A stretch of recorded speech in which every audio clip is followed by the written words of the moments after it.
and girls. And right now we have a prime minister that feels that he is the ultimate example of a feminist, and that is huge priority to him. And of course, to Canadians, it is here at home and on the international stage. So this particular bill I'm doing, the Sex Selective Abortion Act, you know, basically puts him in a position where he needs to respond. Does he truly value equality? And in this case, from the earliest stages of life. So I'm looking forward to presenting it in the House of Commons for that purpose. And also with Cassie and Molly's Law, I learned that it's true. We know the majority of Canadians do want access to abortion. But as I would speak to them and tell them that there are no laws in Canada, they were shocked. As you guys know, this is the fact. The majority of Canadians don't know. And when I say, well, what about sex selective abortion, late term, partial, birth, and they're appalled at the thought of that. And so that gave me hope to present this as well. And then as I was tabling it, there was a DART and Maru Blue poll that came out. The National Post put it in their paper and wrote an article indicating that Canadians are not as divided on this issue as they had thought, that the media likes to make us think we are, and that politicians do as well. And they asked very straightforward questions. Do you believe this particular thing should be legal or illegal? And when it came to sex selective abortion, 84% responded that they do not agree with this and it should not be allowed. So in that way, I'm responding to Canadians. We aren't trying to force Canadians to think a certain way. This is responding to a sense within our whole country that this is something that we should be making illegal across our nation. So as I have this opportunity, the law itself would basically make it an offense for a physician, a medical practitioner, to knowingly perform an abortion where the sole purpose is to determine the sex of the child. So that would make sex selective abortion in Canada illegal. It's just that simple. It also would include a directive to the federal government to work with the provinces to come up with the way that this information should be disseminated from medical practitioners to the general public in dealing with this abortion issue. In other words, I'm calling on the government to take responsibility for that determination, not the way that they have left things wide open for the provinces to deal with the MAID issue, for example. So it includes a directive to them as well. And of course, there are penalties for a physician who knowingly does this. Yeah, I had the opportunity to attend a gender and women's class. And that room is full of people who have a fairly strong feminist view. And it was phenomenal. They wanted to talk about my bill, and they were appalled to learn that this was the case in Canada. And it is. People think it's not happening here, but the Canadian Medical Association has indicated it is a growing problem in Canada. Yeah, it's one of the things that I think that what I really appreciate about you, but also what I want people that are on this online live stream event to understand that you're a pro-life politician who is principled. You believe that abortion is injustice, but you're also willing to work incrementally. You showed that when you introduced Cassie and Molly's Law, and you're showing that now, trying to find common ground amongst all Canadians. And that poll that you referenced certainly indicates that it doesn't matter so much if you're pro-life or pro-choice. This is an issue that all Canadians ought to be concerned about. And then the added benefit or advantage of trying to ensure that Justin Trudeau also is aware of an opportunity to ensure some equality here, because abortion is being used specifically to target women when it comes to sex selective abortion. So I'm really excited about that, and I hope all Canadians can get behind this, including the 338 members of Parliament in the House of Commons. So in the meantime, though, Kathy, we're in this situation where things are completely abnormal. What type of things would you be looking for to Canadians to help build support for this and awareness about your private member's bill? Sure. Yeah, it is a unique dynamic that we're in right now. But on my website, I have a page dedicated to this C233. So at cathaywagantall.ca, the bill is there, a lot of talking points, articles that have been written, information about why it needs to go forward. And so it's an opportunity for people to become familiar with it, and then reach out to your member of parliament. If you have a pro-life member, encourage them. If you don't, make it clear to them that science shows that this needs to be done. And it's actually, we already have laws in Canada around this. Embryos, when there is an in vitro fertilization, you are not allowed to choose the embryo based on the genetic sex that is determinable at conception. So there's all kinds of information there. There's also a poll. Now, I've pulled back from doing that because of social distancing, physical distancing concerns. But depending on how your province is opening up, and the people that you're able to communicate with, I would encourage you, as it's safe to do, even if you only have 5 names, 10 names on a page, please send it in to me, because we are now to the place where we can be presenting petitions again. And by tabling this now, I've been able to have a greater amount of time available to me to present this to our House. And you will be really, with Cassie and Molly's law, you are the force behind it, in talking to your friends, and be encouraged that this is something that 84% of Canadians agree on. We have an opportunity to do something that unifies our country on this topic. Okay, well, that's super good to hear that things are getting back to a little bit of a sense of normalcy, that you can introduce petitions. So you heard it, people. One of the greatest ways that you can help Cathay Wagantall in building support for her bill, her private member's bill to ban or prohibit sex-selective abortion, is to get those petitions. So as you can, yeah, please be encouraged to do that at this time. Cathay, maybe, I'm not sure how much time we have left. I'm just going to keep talking to you until our host, Jonathon van Maren, tells us we can't talk anymore. But what is some of the responses that you've received from Canadians, but also from some of your colleagues and so on? What kind of optimism can you convey to us that this bill really can gain some traction? Sure. Yeah. In general, in the public, I've reached out within my own sphere of individuals that I've built a relationship with around this. And like I mentioned, this class that I attended, I'd really looked forward to doing more of those in Ottawa and different places as well. The conversation is there to have, and people were very encouraged to know that this was something that we could create a law around. And as I mentioned, even women who are extremely feminist in their perspectives, and I asked them to define that for me, because I think I am as well, but it's your definition. We have that opportunity. And in our caucus, I can assure you there are very many within our party now that are pro-life members of parliament. There are those who aren't, and we have that broad tent. So I encourage you to reach out to your members of parliament. One of the things that's important is to not let that message be out there that somehow this is going to criminalize doctors. It doesn't. It actually gives them an opportunity to be able to say something they want to say when they have a sense that the only reason this abortion is going forward is because of a preference for a girl in the majority of cases. But let's not fool ourselves. There's this thing called the designer family, and little boys it can impact as well. So it's worth reaching out to everyone you know, and I assure you, I'm very encouraged. We have a wonderful group of strong pro-life members of parliament on the Hill. Okay. Well, God willing, at some point in the future, we'll see this being debated in the House of Commons, and all Canadians will be able to have their say. And we're really, really thankful, Cathay, that you were able to join us, and we're going to conclude our time together. I see Jonathon popping up on the screen again. But be encouraged that there are hundreds of thousands of Canadians supporting pro-life politicians like yourself. And more, like you said, are joining you in Ottawa all the time. So yeah, the future is looking a little brighter for preborn children, because God has put people like you in those positions. So thank you so much. You guys as well. Awesome. Take care. Bye now. Well, thank both of you for coming on. Next up, we're gonna shift from the political over to the educational, and for that, I'm going to invite on Michelle Kahlua. She is the executive director of Toronto Right to Life. She's been involved with the pro-life movement in Toronto for 7 years. I didn't even know how long it was now. I met her years ago already.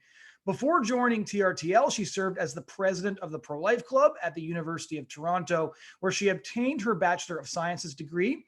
Realizing the need for more people to save lives, she decided to work full-time in the movement after graduating in 2016. Since then, she has made it a priority to stand up for preborn children and their mothers. So joining us to talk about how to change hearts and minds on abortion, welcome, Michelle. Thanks, Jonathan. And thanks to everyone who's watching this live stream right now. I'm very glad that you can join us today. I first learned about the status quo of abortion in Canada when I was in grade 12, when I attended my very first March for Life in Ottawa. I've always been pro-life, but I did not know until grade 12 how big of a problem abortion is, and how the majority of our culture accepts abortion and even celebrates it. Realizing this reality, I felt compelled to do something about this issue, but at the same time, I felt overwhelmed and even hopeless. I was not sure if change was possible. As I got more involved with the Pro-Life Club at the University of Toronto and with Toronto Right to Life while I was a student, I realized that in order to change our country, we need to start reaching and changing our own communities. And so I am excited to be able to share with you how we play an important role in changing our culture locally. Now, Micah Rosendahl mentioned earlier the importance of sharing the evidence of what abortion does to preborn children, how it's important that we provide compelling evidence and clear reasons to change the culture. And so I'm excited to share with you how our team is implementing the End the Killing strategy to change hearts and minds and the incredible results that we are seeing. Our team is sharing the truth of abortion to everyone here in Toronto.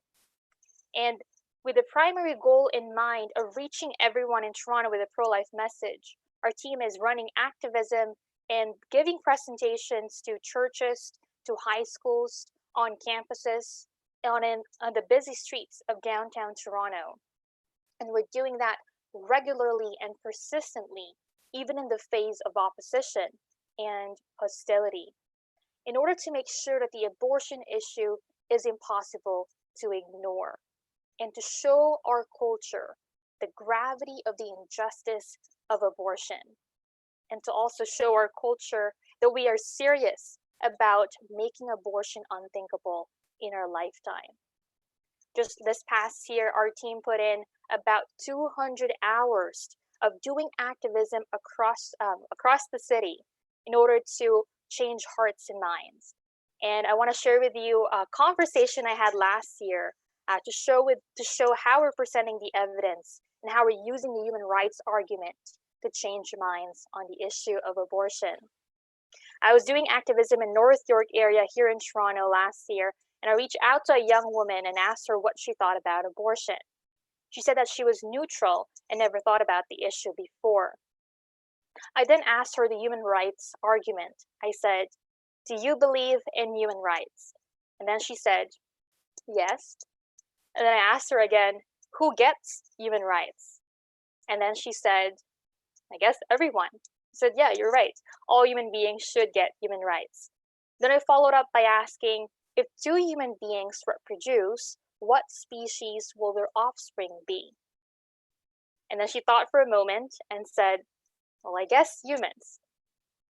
And I said, if you and I agree that all human beings deserve human rights, and we understand from science that human parents have human offsprings, doesn't it logically follow that abortion is a serious human rights violation?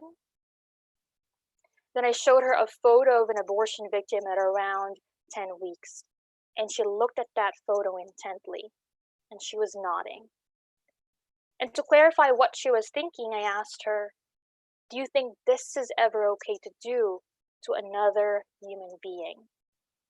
Then she said, "No, this is never okay. I never knew what abortion looked like until today." When we use the human rights argument to complement the evidence of abortion, we are able to defend and present the pro-life position effectively and change people's minds on the issue. It is through conversations that we can reach people and change their mind. But 70% of the work is actually done by the images of abortion victims and healthy preborn children. There are many people who see the truth of abortion. By simply seeing the truth of abortion, they change their mind. Let me give you an example of a really inspiring testimony from my colleague Josh while he was doing activism at the University of Toronto. He reached out to the student and asked him what he thought about abortion. And the student said, let me read to you the quote from him. He said, "You know, when I saw you here last year, I thought you were wrong. I would have not taken a pamphlet or even talked to you. I was pro-choice. But after seeing you here again and again, I started to think more about the issue and did some research. I read some of the arguments and watched a video of an abortion. After seeing that, I changed my mind, and I think abortion is wrong. Thanks for what you're doing here, and keep up the good work." And that's just one of the thousands of people who saw the truth of abortion and changed their mind. Not only we're changing minds of people who are pro-choice, but we're also inspiring fellow pro-lifers to take action. When we do activism on the streets, we meet pro-lifers who've never seen what abortion looks like and who never realized how big of a problem it is. When they see the truth of abortion, they sign up to get involved. And when they realize the urgency of this issue, they realize that they need to take action. A great example of this is my friend Adam, whom we met while doing choice chain or activism at Ryerson University. When Adam saw the truth of abortion, he signed up to get involved. And then he got the training by attending one of our dialogue workshops. And later on, he did CCVR's internship in order to equip himself to be an effective pro-life advocate. He came back to Ryerson, he came back to his campus, and is a confident pro-life advocate now. But not only that, he's leading Ryerson Against Abortion today. When pro-lifers realize the emergency or the urgency of this issue, and they know and learn that they can change hearts and minds, they get more involved and committed to the cause. Our team is also giving presentations in high schools across Toronto, and we're presenting the scientific evidence of who the preborn children are and what abortion does to them. And when we do that, students change their mind on abortion. When my friend Katie, a colleague of mine as well, when she gave a presentation on abortion at a high school, she told us that one of the students kept interrupting her and arguing with her, and the student was presenting pro-choice arguments. And as part of our presentations, we played a video of Dr. Anthony Levatino, a former abortionist, now pro-life, to explain how abortion procedures are done. After playing that video, the pro-choice student raised her hand and told Katie, "I just wanted to let you know that you changed my mind." We're also seeing this incredible change when we look at and summarize the feedback forms we get from participants and from the audience. We found that about 70% of the people who saw the presentation shifted their view towards the pro-life stance by at least a point on the scale. Now, 58% of those were not pro-life before the presentation, and 42% of those people were somewhat pro-life or neutral on the issue. And 66% of those who did the feedback form said that they felt motivated to take action against abortion. When we expose the injustice of abortion and provide evidence of the humanity of preborn children, people are changing their minds on abortion and also are getting involved. Now, in order to reach the whole city, we need the help of our fellow pro-lifers to do that. And that's why our primary goal is to empower and equip other pro-lifers by providing training and mentorship.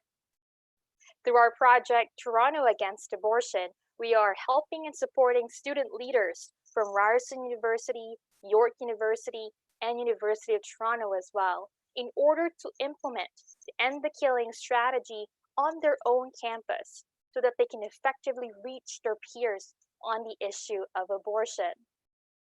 We also run weekly seminars on each campus during the school year, and currently we are running weekly or even daily webinars to equip people to be an effective pro-life advocate. If you are interested in learning more on how you can have effective conversations on abortion while being home, please go to endthekilling.ca/blog post in order to register for these webinars. These are free and available for anyone. We also host monthly and one-on-one dialogue trainings for anyone who's interested in equipping themselves to be a great advocate, but also if you're interested in participating and doing activism with us. Now, during March Week, we run the Pro-Life Week of Action with CCVR to train high school students and give them an opportunity, a hands-on experience to change hearts and minds. Just this year, we had 12 students register for this event, but unfortunately, we had to cancel it because of the pandemic. And so we are looking forward to welcoming students for next year's event. Now, during summertime, we also provide an opportunity for people to learn through the crash course, which provides comprehensive training and also experience doing activism with staff and volunteers and interns. Last year, we had about 43 participants from different age groups who came from all over Ontario in order to learn how to be an effective pro-life advocate. And it was really amazing to see so many of them step out of their comfort zone and courageously share the truth about abortion on public sidewalks to the general public for the very first time. Now, part of training our staff, volunteers, and participants is understanding how to share a difficult truth to our wounded culture. With 100,000 of abortions that happen every year, it is likely that we meet someone who's been wounded by abortion. And that's why it's important that not only we know the intellectual arguments against abortion, but it's also crucial that we understand how to deliver that message with compassion, so that not only we're changing minds, but we're also reaching hearts. Our ultimate goal, in order to make abortion unthinkable, is to win people over, not arguments. One of my favorite quotes is by Martin Luther King Jr. He says, "Whom you would change, you must first love, and they must know that you love them." And that's why we need to speak that truth with confidence and with compassion, and to share a message of healing and hope to those who's been wounded by abortion. And that's why CCBR and Toronto Right to Life regularly partners with the Silent No More awareness campaign to bring that message of healing and hope to our culture. Angelina Steenstra and Dale Barr are two of the main speakers of the campaign, and they join us on the streets, on campuses, to share their testimonies of healing and hurt from their own experience of abortion. And when we do activism with them, we notice that so many people come to us and open up about their own stories of healing and hurt from abortion. And by being there, by showing up, by being visible, not only we're able to share that truth with compassion, but also provide resources for post-abortion healing to our wounded culture. There's so much momentum and growth here in Toronto, and Blaise will share more about that later. There's so much I can tell you, but we have limited time. But I want to take this opportunity to thank all our dedicated volunteers who are courageously sharing the truth with love and with compassion. Because of you, we see countless minds and hearts changed and lives saved. But the reality is there's more work to be done and more people to be reached. And so we need you to join us throughout the year to continue exposing the injustice of abortion and defending human rights for all human beings. If you want to learn how you can be active and join the movement today during this pandemic, please go to endthekilling.ca/blog post. One of our colleagues will drop the link in the comments section, and there are different ways there how you can equip yourself and be a voice for the voiceless today. Thank you. Thank you so much, Michelle. We're going to move on now to Victoria Martin, who's going to be sharing her story with us. Just to give you a bit of background, Victoria Martin is an artist and mother of 5 children. When faced with an unexpected pregnancy in her first year of college, she was pressured to abort throughout the duration of her pregnancy. She chose life for her baby and believes it was one of the best decisions she ever made. Welcome, Victoria. Thank you. Thank you for having me. Hi, everybody. Again, my name is Victoria, and I've always personally been pro-life. I remember when I was in high school writing a persuasive essay on the topic of abortion from obviously a pro-life perspective. So I always personally held pro-life convictions, but my story begins when I was in college. I had just started college. I was 20 years old, and I was also in a very unhealthy relationship 6 months into that. And so into my 3rd month of starting college, I found out unexpectedly that I was pregnant. My boyfriend and I had already spoke about it. I remember having a discussion with him about what would happen if we were to get pregnant. And at that time, I had told him, I'm pro-life and I would definitely keep the baby. And so at the time we found out, I remember that, I didn't expect it to actually happen. So when I got the pregnancy test result, I remember just feeling so terrified and calling my sister crying. My boyfriend, on the other hand, he was happy about it. He was very supportive. So I had his support. But for me, I knew that my family, mainly my parents, wouldn't take the news very well at all. So I actually held off from telling them for the first 3 months of my pregnancy. They had actually planned to go on a trip back home to Malaysia. So in my mind, I planned it out where I would let them go on their vacation, and then I would break the news to them when they got back. And so I remember sitting them down at the kitchen table one night when they got back and letting them know that I was pregnant. And the first response was extremely negative.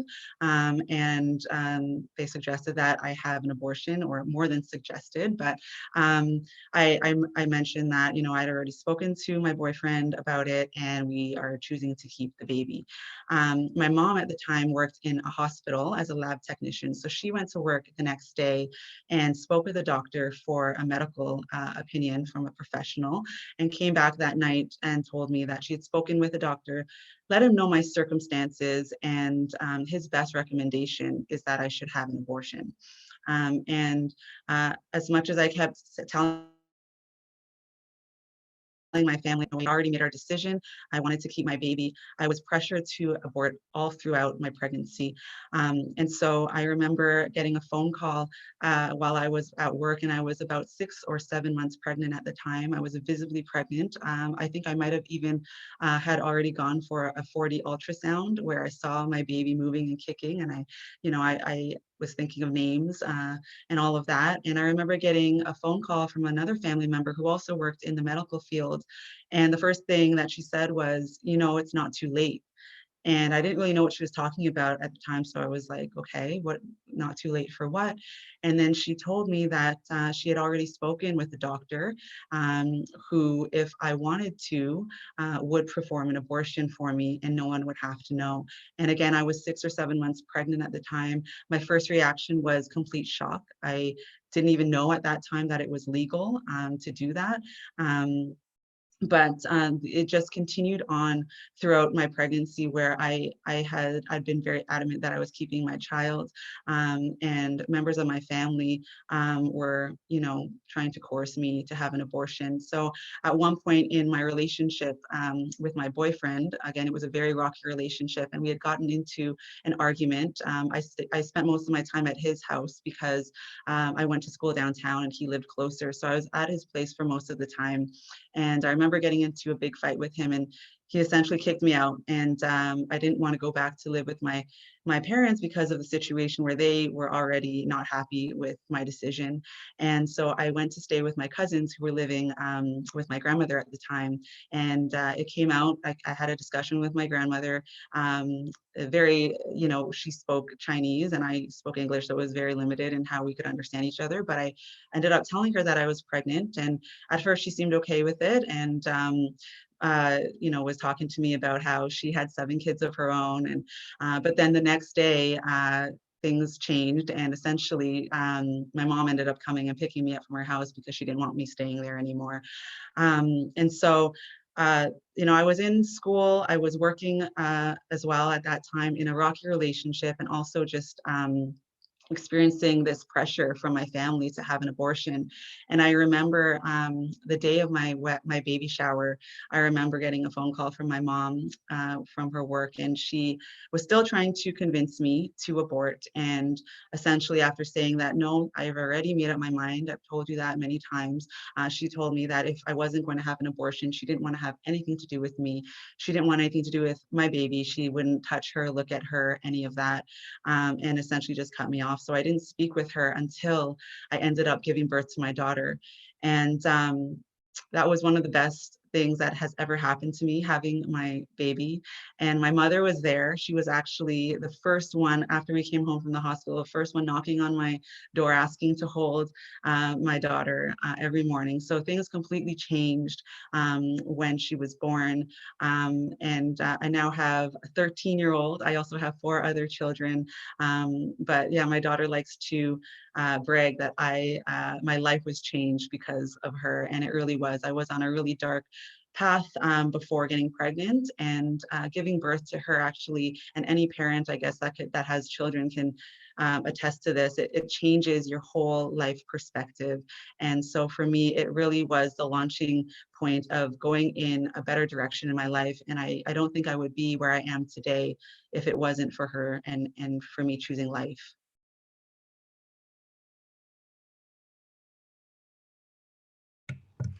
Thank you so much for that, Victoria. Really appreciate you taking the time to share your story with all of us. We know it's not always easy to share personal stories, and so we're really grateful to those who can put the message out there that children genuinely are a blessing, and that we know so many women who have regretted having abortions, but we've never met anybody on the streets who regretted choosing life. So thank you so much for that. Next, what we're going to go to here is a video from MPP Will Bauma. He actually happens to be my MPP. And so we're going to cue up a video of a greeting from him to all of you. I think most of you will remember that he spoke at the Toronto March for Life as well last year in person. We were very grateful that he did that. And he couldn't obviously be at the physical march again this year, but he did send us a video greeting. So we're going to play that for you now.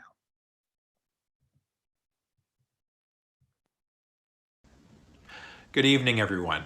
Will Bauma here. I'm MPP for Brantford Brant, and it's so great to hear that there's so many online this evening. You know, if there's one thing that the COVID-19 crisis has shown us, it's that we can place an incredible amount of value on a single human life, and all of our efforts have been going that way. And I know that's what you're all about too. I hope you have a great evening. Take care.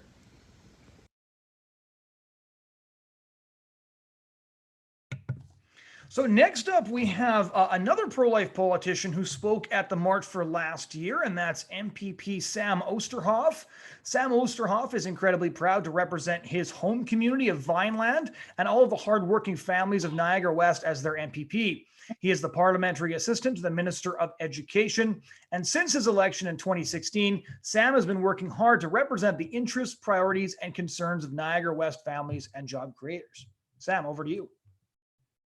Thank you very much, Jonathan. It's a real privilege to be here, and I know so many people are sorry that we can't be joined physically, but it's a real privilege to still be able to join in this format as well, and be able to have this conversation about the importance of speaking up for life and being involved also politically to make sure that that we can be that voice for life and ensure that there are not just voices but changes coming in the legislatures across this country.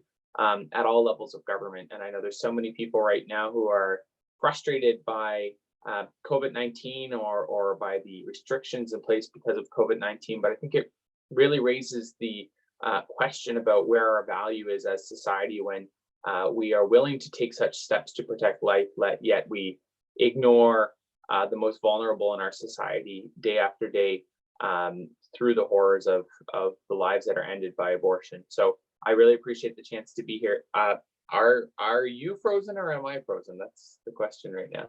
Oh, I think I'm here. Can you hear me okay there, Sam? Oh, okay, perfect. I couldn't know. It was just a picture of Jonathon looking very frozen. So I was like, oh dear. Yeah, no, it's really great to have you on here. Sorry, not for being on at the beginning there, but I just want to just let everyone know, like in this time during this response to COVID-19, all of our politicians, our MPPs, our MPs have a very full plates. They're doing a lot of work right now, trying to get resources out to people, getting responding to questions and all that. So we're very grateful for everybody who took the time to still be involved with this, especially you, MPP Oosterhoff, just for being involved here and taking the time to come on and talk about this very important issue. So thank you very much. No, thank you. Let's just start off. I want to sort of get a sense, have people get a sense of who you are and why you are where you are. So just to start off, can you tell us a bit like why you are pro-life? When did you become pro-life? Yes, absolutely. So I'm pro-life because I believe in human rights, and that means they have to apply to everybody. It doesn't matter who you are or how small you are or how old you are, frankly. At the end of the day, the human right to life is a primary right that needs to be reflected. And I'm just shocked by the fact that in Canada, in comparison with the rest of the developed world, we have no protections for preborn humans. And it's something that has really grown on me over the years. I know I grew up not really thinking much about the reality of abortion, but realizing over time just how as we talked in the human rights dialogue in our civil society, we ignored so many different groups of people. And for me, especially seeing that more and more our society is becoming utilitarian in that if you don't have utility, you don't have worth. If you're not able to work in the economy, if you're not able to contribute to the GDP, then you don't seem to have worth. And that was very concerning to me. And I see that abortion is a direct linked in that as well, where if you're too small, you don't count. And that's something that goes against, I believe, Canadian sense of what is right, but a moral sense of what is right as well.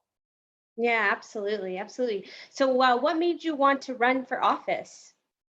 Well, this was one of the major issues for sure. I ran for a number of different issues around freedom of expression, freedom of religion, also making sure that my local community had a strong local voice. I'm not going to go into all of it, but there was a very highly contested nomination a few years ago when I decided to run. And I really ran because I felt it was important that my local riding, Niagara West, had a voice that represented the concerns of the residents. And one of the major concerns I know for myself, but also for many others, was the plight of the unborn. And I believe it's important that we have voices at every level of government speaking up for those who are not yet born. And so I felt compelled to do so. There's a lot of other things as well, of course, local projects, but that was a major issue for me when I saw other candidates who wanted to not talk about it. You know, they might have been willing to say that they were personally pro-life, which is just an oxymoron.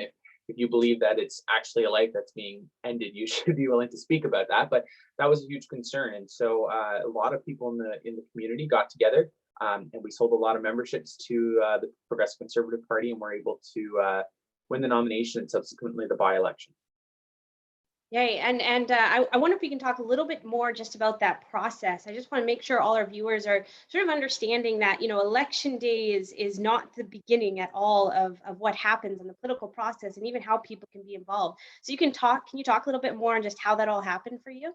Absolutely. So a lot of people don't realize this, but before there is a candidate for a particular party that you vote for in your riding or for the leader of a political party, there is actually a nomination, which is it's a glorified popularity contest to select the person who becomes the candidate. But only members of a political party have the opportunity to vote in that leadership race. So Justin Trudeau, for example, had hundreds of thousands of Liberals who decided between him and several other candidates who could be the candidate leading the Liberal Party some years ago. Andrew Scheer is another example. I'm supporting Leslie Lewis this time around, a strong pro-life woman from Toronto who's running for the leadership of the Conservative Party. because it's important that we have voices in the party that are speaking out for issues that are so important. So in order to become a member, you only have to be 14 years old. You can be a permanent resident. It's not just for those 18 plus. And so usually it's $10, $15 to become a member, but then you have the right to select your local candidate, to vote for the leader of the party, select the person who you want to become the leader of the party, and also in policy advisory committees to work with others to select what the policies will be for a party. So for example, in the last Conservative Party leadership, there were a number of different pro-life policies that came forward, some of which passed, some of which didn't. But there was one, for example, that it was a pro-life policy that failed by just a few votes, really less than 50 votes out of 2,000 people who went to the convention. So we have a saying in politics that the victory goes to those who show up. And that's very much true. You need to be engaged, not just watching and speaking, but also showing up, buying the memberships, and voting for those people to make the right choices. Well, that's great. I wonder if you can just talk a little bit about being an MPP. Do you have a favorite part of being an MPP? How does that kind of give people a picture of what that means for you? Yeah, so it's been an incredible privilege. I've been now serving for 3.5 years in the riding of Niagara West, which is a really, really beautiful part of the country. If ever those of you in the Toronto area have a chance to come down to QEW, we would love to have you. And you know, it's had its real moments of introspection, I would say, where you realize just the difficulty of working within particular systems that we have in place, but also the beauty of a democracy where even if you're speaking your mind about things that people might not agree, so even very vehemently. I know last year, after I spoke at the March for Life, there was quite an outpouring from certain circles that felt that my speech was not appropriate at the time. But there were also many who reached out, perhaps a little more quietly, and said that we support you. We think it's good that someone's speaking up for the value of life for the unborn child, no matter how small that person is. And so that's been a beautiful thing to see in politics, is how even people who might disagree on a wide variety of things can come together and support particular areas that they can find common ground. So I've done work on palliative care, for example, and we've been able to expand palliative care in the province of Ontario. And we've been able to do that working with New Democrats and with Liberals, people who I wouldn't be philosophically aligned with on most issues, but who I've been able to work with on some of these life-affirming actions because of the fact that we're able to still sit together and find some common ground. Oh, that's great. Now, for those watching who live in Ontario, what sort of advice would you give for them if they want to, encourage their MPP on some of these issues? How would they go about doing that? Yes. So what's very important is relationship first. If there isn't a relationship with the person that you're reaching out to, it's very difficult for them to hear you as any more than the hundreds of other people that they interact with daily, or thousands of other people that they would interact with monthly. The reality is in the political system we have, each representative, whether an MPP or an MP, represents about 100,000 people. That's an extensive amount of people in order to be interacting with. And so there's a lot of emails, a lot of phone calls that come through, and we want to engage with constituents, but it can be challenging, frankly, to remember always all the issues that come up, just because there are so many of them that are addressed by government or that the government touches on. So building that relationship and taking the time to come into the office of your MPP or MP and ask them questions. I find that's the most persuasive way of having an elected official think about something, is to ask them a question. Make your pitch, explain why you're there, why you believe what you believe, and why they should vote a certain way. But ask them questions about why they won't vote a certain way, or why they will vote a certain way on the issue, because that forces them to think about it beyond the party line, beyond what their whip is telling them, and also question them about why they're doing certain things, either in the riding or at the legislature. But do that in a loving way. Sit down with them and have that conversation. Don't just write in all caps email, because we get enough of those, and frankly, a lot of them don't even make it through to the person at the other end. So that would be my advice. That's great advice. We have to wrap it up there, unfortunately. I wish we could talk for a lot longer, but that's just great advice to remember that, your MPP is a person as well. Keep that relationship in mind as you're advancing policy. It's important to keep those lines of communication open. So thanks for that reminder. And again, thanks MPP Oosterhoff for all that you do and for being involved in this virtual March for Life that we're having. Thank you so much.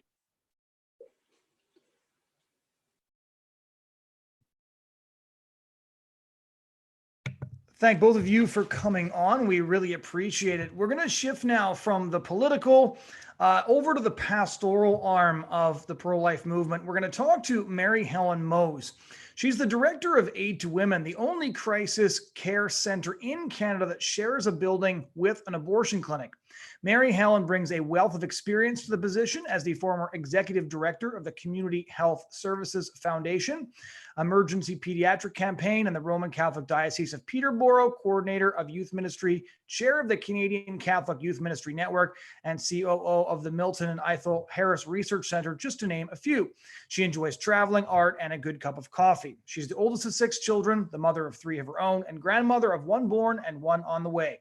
When not working for Aid to Women, Mary Helen can be found with her husband at home in Peterborough, Ontario. Mary Helen, thanks for joining us. Oh, thank you for inviting me. I'm so excited to be here. This is really awesome. So I've been told you've given me 5 minutes, so I'm going to use all 5 minutes. So I'm going to tell you about Aid to Women. I'm going to tell you about my experience. I have 10? Yes. Praise God. Okay, we're going to have so much fun with this. Okay, so I'm going to tell you who I am, what Aid to Women is, what my experience has been here, what the women are like that come through the door, and then I'm going to leave you guys with some action points of things that could really, really help us, and I help women everywhere. So I'm just going to start with, again, my name is Mary Helen Mose. I'm the executive director of Aid to Women. Aid to Women is located in downtown Toronto, and it is the only pro-life crisis pregnancy center in Canada located beside an abortion clinic.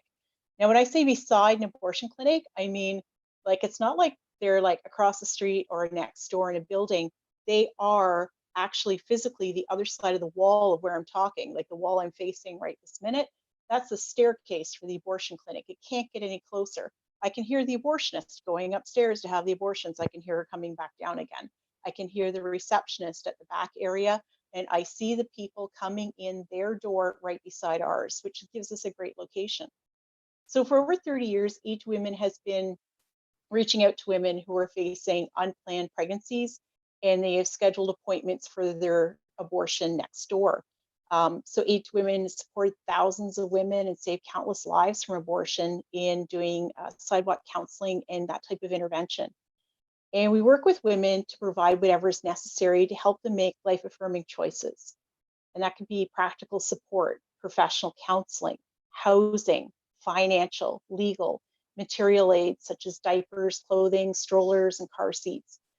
And this support is our firm commitment, not just till the child is born, but until the child is 2 years of age. Like, we're just like, we're there. We're not going to leave them high and dry after they've had that baby. And so that's our firm commitment to them. And so when I came, it was May 23rd, 2018. So I'm just hitting my 2 years now. We were located on the 2nd floor over top of a storefront that changed renters very often. And then it sat empty for approximately 6 years. So upstairs, there's like a counseling room, a receptionist room, and lots of pamphlets. And it was home to Aid to Women. But it felt kind of like a place of mourning or defeat. See, I came in the heels of the end of the sidewalk counseling that ended with Bill 163, which is the bubble zone legislation. And there was a lot going on. The staff and volunteers who prayed on the street and counseled and were actually like really good at it were no longer legally allowed to volunteer in that way. And I talked to donors who were wondering if we were going to be staying open or should they be investing their pro-life dollars elsewhere, because nobody knew the answer of how we were going to move forward in this time. So that was weird, but I took it on, like and everybody backed me, which was awesome. I'll explain that. So there were 6 women being served when I arrived, And that's 6 lives changed. And if you look at the mom, okay, that's 12 lives changed. And so 6 lives saved actually, and 12 lives changed. But no one was walking up those stairs asking for help. So I got the sense that the place might need a change. And I thought I was hired to continue this long history of saving babies. And I was excited about like just kind of following along and having a simpler job in life. And that wasn't the case. So long story short is I have this magnificent board of directors, like the best, a wide variety of professionals. They're smart, young, current, or young and current at heart. They're intelligent, they're respected leaders in their field. And I can't say the word smart as often, too often. I totally won the lottery when it came to board of directors.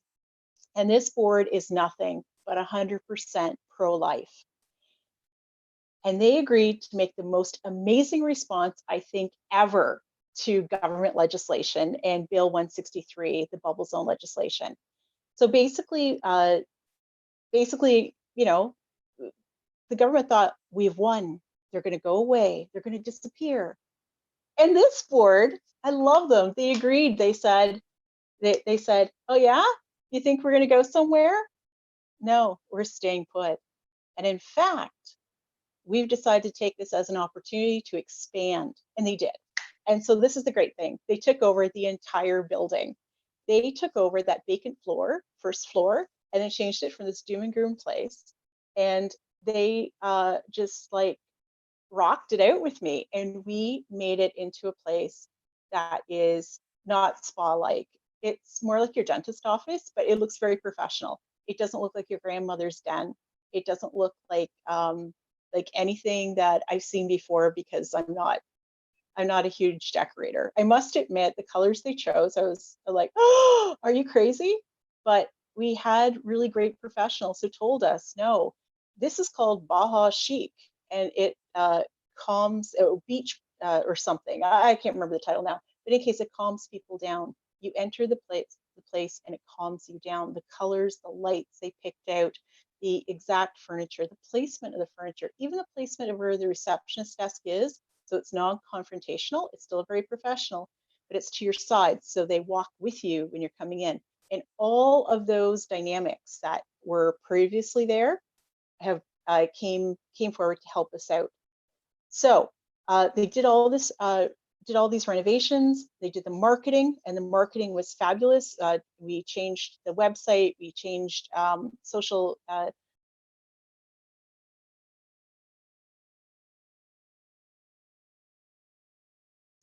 Phone, and I have somebody actually calling me. It was crazy. So anyway, how we work with the women here downstairs now is they're coming in the door and we don't even know they're coming. So we're ready with our coffee cups at 7 a.m. We have 13 seconds to actually get them to trust us and tell us their story of why they're going to have that abortion. And they come in and we don't lie to them. We are completely above board, and we are never misleading. And we say, no, we're not an abortion clinic. But you see, they give us lots of room to play with that, because they never say, I'm here for my abortion. You're here for their procedure. You're here for their doctor's appointment. You're here for an ultrasound. And we say, oh yeah, and we work with that. And in that 13 seconds, and honestly, I've timed it, it's 13 to 17 seconds, we have that opportunity to explain what we do, explain that we do pre-abortion and post-abortion counseling. And the reason we do post-abortion counseling is because so many people regret it. And we really have to not be involved in the anger, in the politics, and all of those type of things, because we have to be completely centered on that woman who's coming through the door and what is going on. What is making her make that decision that she feels she has no other choice but to have an abortion? And so we bring them. We don't even have a couch in the front. We have it at the back for seating. We bring them out of the front and into the back as quickly as we possibly can, without pushing them, by just inviting them in. Have a cup of coffee. Doctors are always late. Why don't you come in and we can just talk, see where you're at. And we find out the most amazing things, like they haven't told anybody they're pregnant. They're guessing that the rest of the world is going to hate them. The rest of the world's not going to support them. And this is the most amazing thing. Like, we have stories of women who come back to us, and the reason that they were going to have the abortion is because their dad was going to just hate them, and they couldn't risk losing their dad over a mistake they made sleeping with someone and these consequences. And we put a pause in that. We didn't think that we saved that baby from abortion. We knew she was late now for abortion appointment. We saw her leave, go the other direction. Still doesn't mean she didn't have an abortion later. But then she came back to us and told us, I told my dad, and my dad said, guess what? He always wanted to be he always wanted to be a grandfather. And that was just an amazing story. So with all of these improvements and stuff that we've done, we've like to the signage and everything else, we have made it possible to show the clear indication that if women are offered options, there's a good chance they'll choose to give life for their child rather than abort. And the marketing people tell me, you know, you can tell people that a demand for service has risen approximately 300% because people believe that. But the truth is, our demand for service has risen over 700% now that people can find us. And that is an amazing, amazing thing. So we're just going to continue doing that. So for my call to action for you guys, I want you to keep participating by donating, and not joking. Donations here keep this unique location going, and it's saving lives. I have 39 moms right now that I'm trying to take care of until the baby is 2 years old with whatever they need help with. We have 3 more that are trying to make up their mind. I need help with that. That takes staffing professional counselors and professional receptionists. It has to be the right person. So donations are critical here. And consider volunteering and supporting one of the many programs that we have. And with COVID-19, there are so many programs. And the other thing is, we need you guys to help strengthen our future. And that's be political, carry the signs, don't be afraid, stand tall, and say that this Place Aid to Women is non-judgmental, critical service, worth funding, and make it common that people would come for counseling first before they consider an abortion. And that is basically my talk to you. And I am so excited again to be here with you. Thank you very much, Jonathan. Thank you, Mary Helen. It's great to have you on to describe that side of things. I can concur with what Mary Helen says. I think they have one of the best crisis outreach programs and centers in the country. We're going to shift back to political now. I'd like to introduce Tabitha Ewert. She serves as legal counsel and media spokesperson for We Need a Law based on Parliament Hill. She regularly meets with politicians, media, and pro-life stakeholders, gives presentations to various groups, and prepares draft laws and policy recommendations reflecting their mission. Tabitha graduated from the Peter A. Allard School of Law at the University of British Columbia, following a Bachelor of Business Administration from Trinity Western University. She is passionate about seeing the human rights of the preborn recognized and protected by law. So turning it over to Tabitha.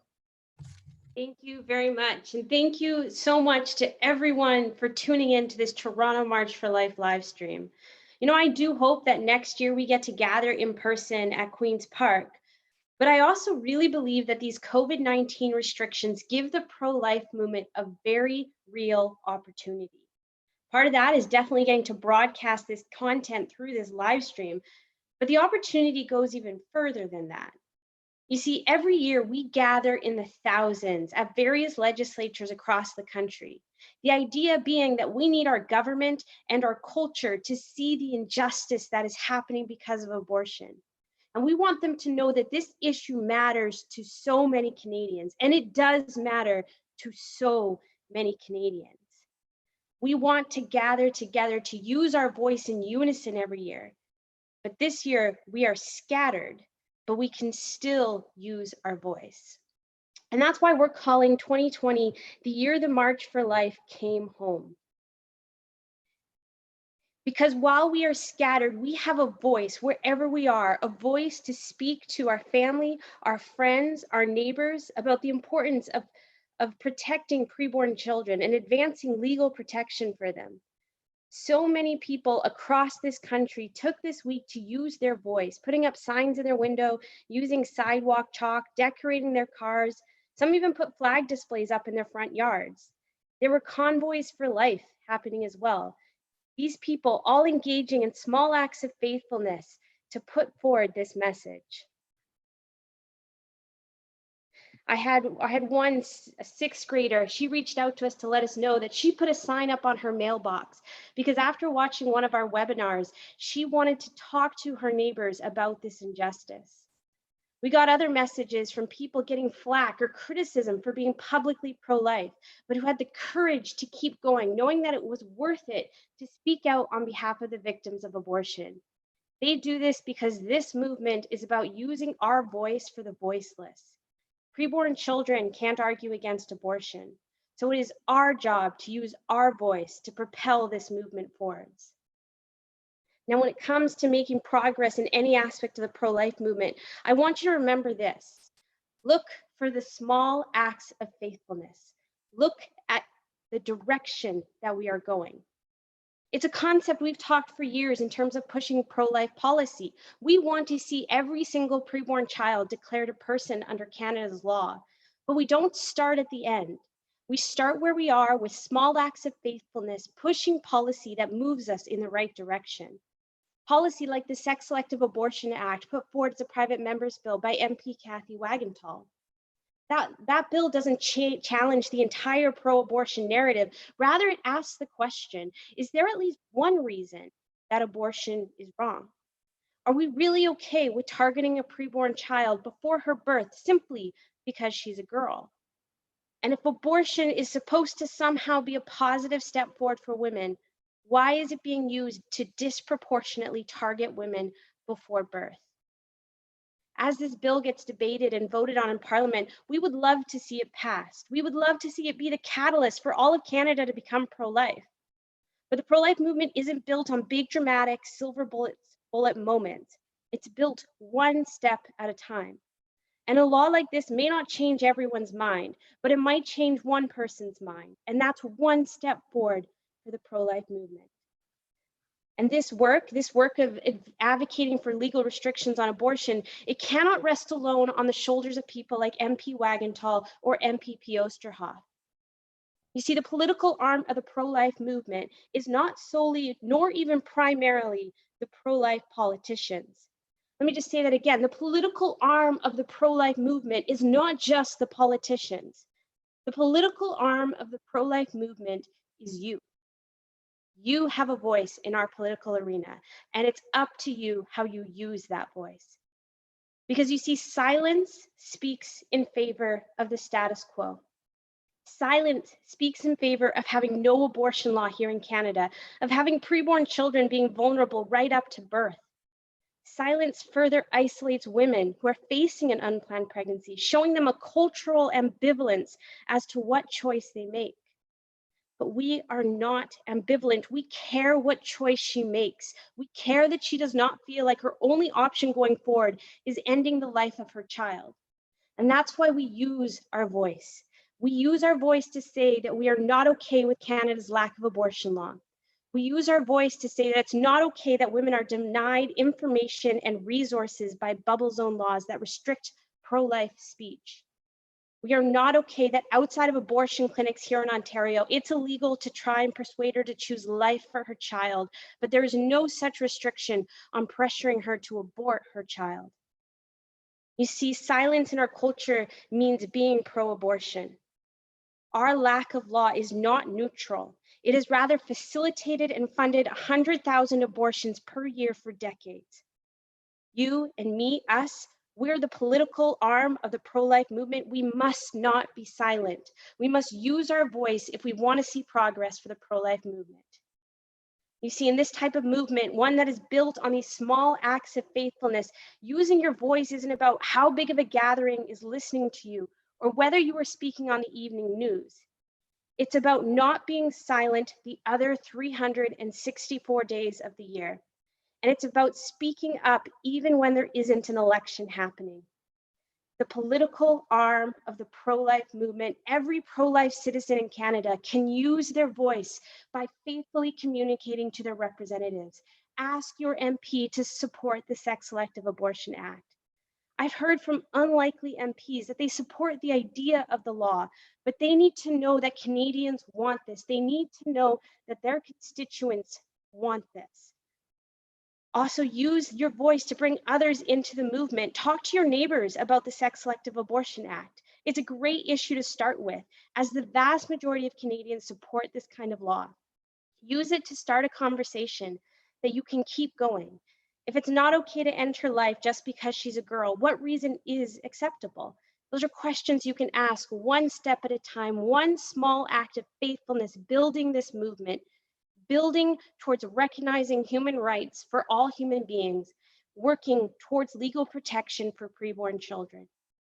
You see, we can't gather at legislatures right now, but being in our homes means that we can transform the way we see the pro-life movement. It's not something we do just once a year.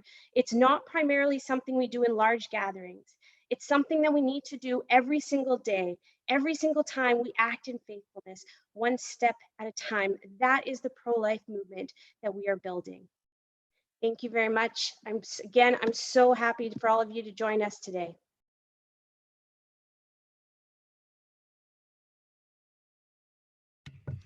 There we go. Well, with that, we're going to move on to my colleague Blaise Elaine, who's going to discuss a little bit about the grassroots momentum that we've seen, especially in the GTA in the last couple of years. There's a lot of encouraging news there. Just to give you Blaise's background, he is a pro-life activist, technologist, musician, writer, and public speaker. He is the Eastern Outreach Director for CCBR, the founder of Toronto Against Abortion, and the co-author of CCBR's book, A Guide to Discussing Assisted Suicide. He has thousands of conversations about abortion over a decade and a half on the streets of Toronto under his belt, and has provided support to pro-life campus and community outreach groups across Ontario for years. He has been involved in the pro-life movement since joining the University of Toronto Students for Life in 2005 and volunteered for 10 years as the president of Toronto Right to Life. He speaks on pro-life apologetics, strategy, and euthanasia across Canada and organizes regular pro-life outreach across the GTA on a regular basis. Over to you, Blaise. Great, thanks so much. Well, I want to pick up where Tabitha left off in terms of talking about the need to use our voices to be active. And it's so important to use our voices to be active in the political arm of the pro-life movement year-round, not only when there's an election, but all through the year, as Tabitha explained. But I want to highlight how it's important not only to bring our voice to the halls of power in the political arm, or not only to abortion clinics where people are facing tough decisions about their pregnancies, but that we need to bring the truth about abortion out to the culture as well. We need to be able to make abortion unthinkable so that people will support pro-life bills and pro-life politicians. We need to make abortion unthinkable so that people will go to organizations like Aid to Women for help when they're facing a difficult pregnancy. We need to make abortion unthinkable so that people won't choose it. So the front lines of the fight on abortion is not only in the halls of political power or in front of the abortion clinics, but it's also in our communities. Each and every one of us has a unique circle of people that only we can reach. Our friends, our family, our coworkers or our classmates, our community, our city. And it's critical that we're active every day using our voices to defend voiceless preborn children in our communities on the front lines of the abortion debate to change the culture and make abortion unthinkable. That's why I want to take a few minutes here to talk about the growth and momentum of the pro-life movement in reaching the community here in Toronto. So for some background, I mean, pro-lifers have been active reaching out to the community in Toronto since the start of the pro-life movement in Canada. Toronto Right to Life, Michelle was on here from Toronto Right to Life earlier. Toronto Right to Life was founded in 1972 and was involved in 1983 when tens of thousands of people marched on Queen's Park. Pro-lifers have been organizing and reaching the culture for decades in Toronto. But for me, my story started in 2005 when I first got active in the pro-life movement with the University of Toronto Students for Life. And 15 years ago, we would once a year run the Abortion Awareness Project, which is a large display showing the humanity of preborn children, the inhumanity of abortion, and having conversations based on science and human rights with people on the University of Toronto campus. And when I went out as a first-year student, I was a little nervous and I wasn't really sure how it would go. And I ended up spending the whole day there talking to people. I realized it wasn't rocket science, right? For example, we use a simple human rights argument at the core of our apologetics. we ask a few simple questions. Do you believe in human rights? People are going to say yes. Well, who should get human rights? Well, human beings. Okay, if two human beings reproduce, what species is their offspring? Also human, right? So if human rights are for human beings, and they're for all of us, not just some of us, and we know from science that human life begins at fertilization, well, shouldn't human rights start when the human being starts? Doesn't it logically follow that abortion, an act of violence that destroys an innocent human being, doesn't it logically follow that abortion is a human rights violation? And I realized that it wasn't rocket science to be able to use science and human rights to defend the pro-life position. I saw people change their minds on abortion, and I was motivated to get involved. And it was also motivating to see pro-lifers come together to engage in that outreach. The club next door, McMaster Lifeline at McMaster University in Hamilton, had come to help out. But I want to talk to you about the growth, because back in 2005, we would get out there once a year at the University of Toronto, or there would be Toronto Right to Life would run a street campaign once a year in the summers, or there'd be other street campaigns maybe once a year in the summers. And we'd come together about once a year and reach out with people like the club next door that was an hour away in Hamilton. Well, in 2019, we have been active across 10 different post-secondary campuses in Toronto alone. The club next door at U of T is now walking distance at Ryerson University, and there's campus clubs all over the city, and students and non-students alike engaging in about 5 to 10 activism sessions every week across Toronto.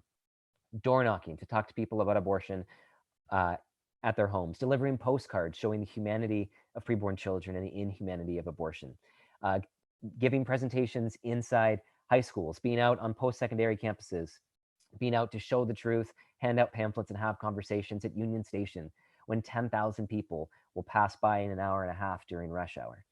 All throughout the week, all throughout the year, people are active. And I'm really encouraged, and I think that that growth and momentum comes from people seeing the difference that it makes when we take the truth about abortion out to the culture, when we show the humanity of preborn children and explain the science of when life begins, and we expose the visual evidence that abortion is an injustice. We see hearts and minds changed, and it's hard not to be inspired by that. It's hard not to be attracted to that.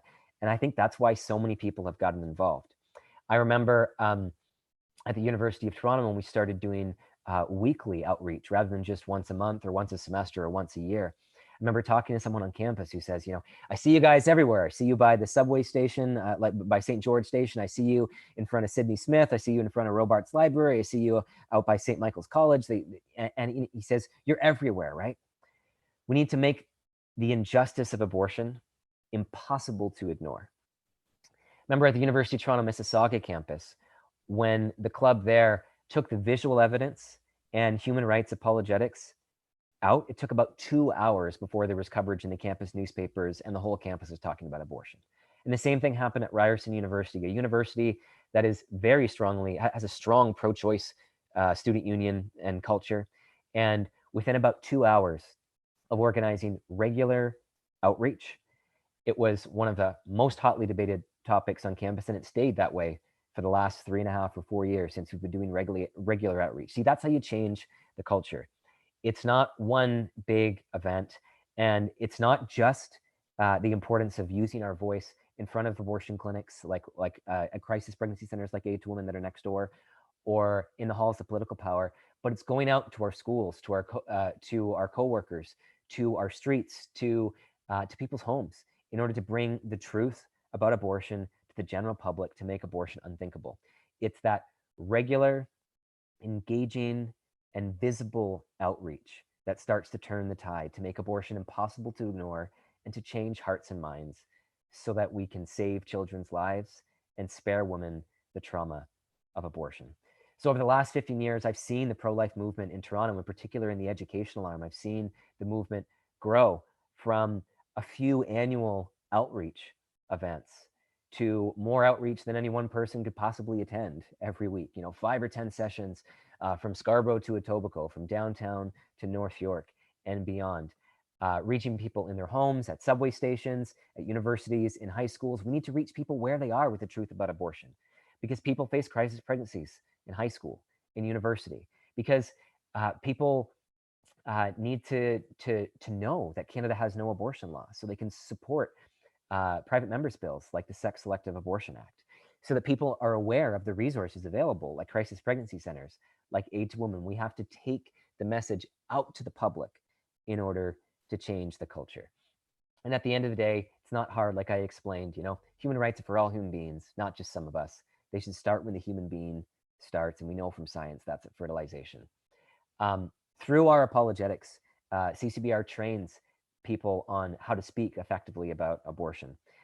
For example, when engaging in conversation, we always start with common ground, start with where we agree with somebody else.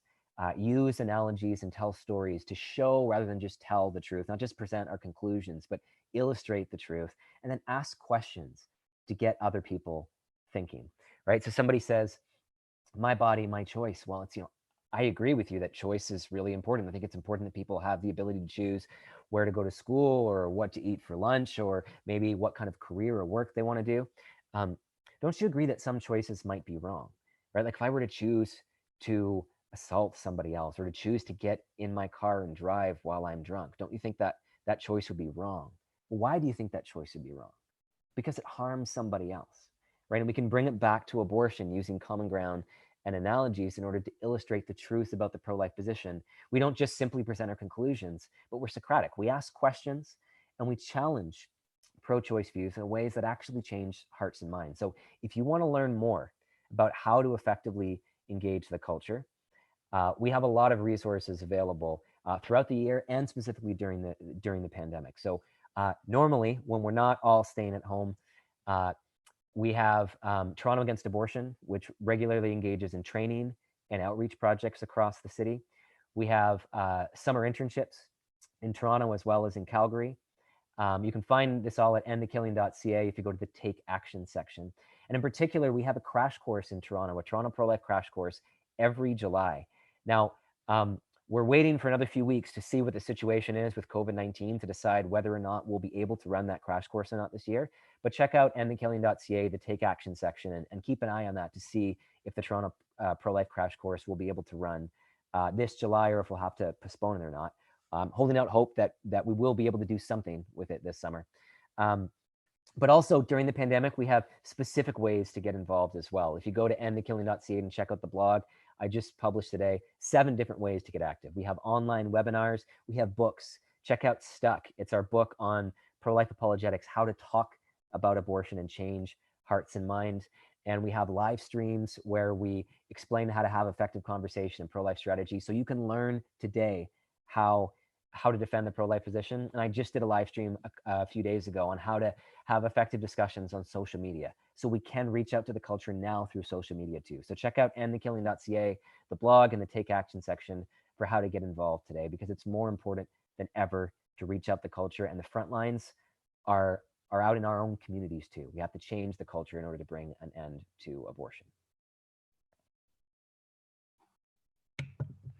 Thanks a lot for that, Blaise. I want to concur actually with something that Blaise said there, because one of the people ask us all the time, how do you get so many young people involved with the sort of activism that you wouldn't think would attract young people, right? You're showing images that are awful to look at. Pro-lifers also think that, contrary to what some abortion activists might think. And why are so many people willing to go out in the streets, to get shouted at, to at times face violent pushback? And the reason for that is because every single one of us have seen dozens of minds changed. It's because we actually know that it does make a difference, because we've experienced that it makes a difference. And as I bring my colleague Mike on to give a few concluding remarks here, I wanted to go back to something I said at the beginning of the live stream about how the pro-life movement has a new challenge to face in the weeks and months ahead. And that challenge is the fact that the World Health Organization, Health Canada, the federal government of the United States, the federal government of Canada, the provincial government of every single Canadian province, all of them have said that abortion is essential, and we need to do a lot to ensure that people recognize what abortion is. And you've heard all sorts of tips on how to do that throughout this live stream. But I think that if we look at this COVID-19, The entire situation with the lockdown and the quarantine, what's really interesting is it's highlighted how schizophrenic of a society we actually are. Because the argument being put forward day after day after day was we need to essentially lock down the economy. We need to shut everything down. Why?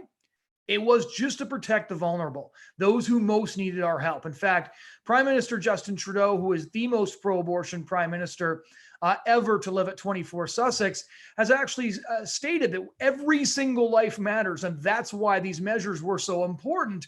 And of course, we as the pro-life movement know that when people say every life matters, they don't actually mean all lives. And it's therefore up to us in the pro-life movement to show people who they're missing, to show people who they're leaving out. Because once we introduce this reality to them, as we've seen with the COVID-19 lockdowns, we are actually willing to do a lot to protect the vulnerable. And we need to start making sure that that applies to preborn children as well. So now I'll turn it over for some concluding remarks to my colleague, Micah. Yeah, so for those of you who have been with us the entire time, or maybe people who will be watching this later, what we've done together is, first of all, face the awful reality of abortion, to remind ourselves why it's so important that we become active. We've also listened to courageous pro-life politicians, and we've heard from those involved in the political arm of the movement how we can make a difference there. We heard about the phenomenal work that's being done in Toronto, both educationally and pastorally, and heard Victoria's beautiful testimony about how having her daughter changed her life for the better. And we've heard stories like that so many times. Now, what I wanted to do with you as we wrap up is share something with you that I keep in my office as a visual reminder of why we do this work. Some of you have heard me speak before, may have seen it already, but I thought it would be good to share it again. And what they are, I will show them here, is medical forceps, which have been used before to end the lives of little children. To many children in Canada, this is the only touch they'll ever feel, the cold steel of medical forceps. And you might be able to see the sharp ridges, the teeth of the forceps that are used to clamp down on a child's limbs and twist them off and pull them out. Now, these forceps both symbolize the horror of abortion as well as the hope for change. Why? Because they show us what happens to children behind clinic doors and hospital doors. But the reason that they are in our office is because pro-lifers were faithful in prayer and in action. These forceps won't ever kill preborn children again. They are now an artifact. They tell us about what they did in the past, but they will not kill children today or in the future. And so that encourages us, that spurs us on to make sure that more abortion instruments like these forceps will become artifacts. We'll once speak of a time when little children were killed, but that will be in the past. But that will only happen with God's blessing if we do what we can to speak up for preborn children who don't have a voice, to make a difference in the city of Toronto, the greater Toronto area, or wherever you are and are watching from, and that we order our lives around helping these children. That's often difficult. It might be uncomfortable or inconvenient, but that is asking so little from us compared to what's at stake for preborn children. And so we hope that this live stream has been both a way to encourage you, but also to equip you to do just that in the place that you have in our society. Again, if you're looking for practical ways to make a difference, go take a look at our blog post at endthekilling.ca, which outlines 7 different things that you can do. So there are plenty of ways you can make a difference so that together we will work to speak on behalf of these children so that their lives will be saved, so that people will be spared from the pain of abortion, and that Canada will indeed become strong and free again. I'll turn it over to you, Jonathan. I just want to thank everybody who tuned in for the live stream, for watching, whether you watched part of it or all of it. We really do appreciate you taking the time, and these videos will be available later for anybody who wants to send one of them to one of your friends. I know a lot of different opportunities to get involved have been listed in every imaginable area of the pro-life movement. We heard how you can get involved in a crisis pregnancy center with Mary Helen Mose in the GTA. Again, she does absolutely phenomenal work. You can get involved with the work of We Need a Law or ARPA Canada, supporting some of the pro-life politicians that you got to see on this live stream. You can volunteer with Toronto Right to Life and CCBR. We're out on the street seeking to change public opinion, or you can support any of that work. And I know some of our supporters are actually watching this live stream, and I want to give a special shout out to them, because at the end of the day, the pro-lifers you see on live streams like this are really just the tip of that iceberg. I'm sure many of you have seen that poster before where there's a little tip of the iceberg and then underneath the water, there's this enormous mass. And that's essentially what every pro-life organization is. And ours is no different. A very small group, although a growing group of people who are out there on the streets, having the conversations, running the organization, but then hundreds and hundreds of people who use their hard-earned dollars to save babies. And without them, this activism couldn't happen. So I just wanted to end by saying to all of our supporters who are watching that without you, we couldn't do any of this. And we're profoundly grateful for the support that you've given to the pro-life movement over the years. So again, you can head over to endthekilling.ca. You can check out this live stream later on if you want to go back and see what anybody has said. And just to reiterate, thank you so much for joining us. And please do enjoy the rest of your Friday afternoon or Friday evening.